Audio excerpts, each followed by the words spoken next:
находитесь на канале «Жизнь с нуля». С вами автор и ведущий канала Вячеслав. Вот я на своей новой работе. Значит, подсоединяю пожарную сигнализацию. Вот такие у меня здесь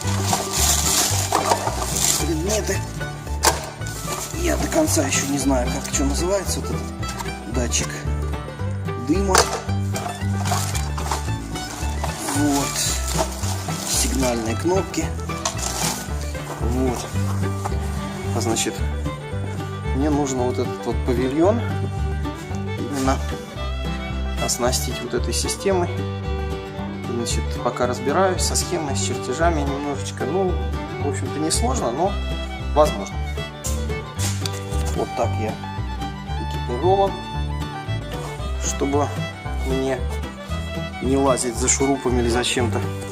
Сегодня полдня потратил на то, чтобы настроиться, потому что не было стремянки. У меня есть такая лестница и стремянка одновременно, но она очень большая, длинная. Такая вот, ну, на крышу практически залазит. Вот, я вот у друзей вот позаимствовал вот такую стремянку. Вот она у них была сломана, я ее заварил. Вот у нас инструмент. И, в общем-то, делаю эту работу. Потихонечку прихожу в саму тему. Эти вот таблички вот такие светящиеся. Вот такая вот работа. Как будет все проходить и как оплатить, я вам все потом подробно скажу. Вот. Но пока все. Ждите новостей.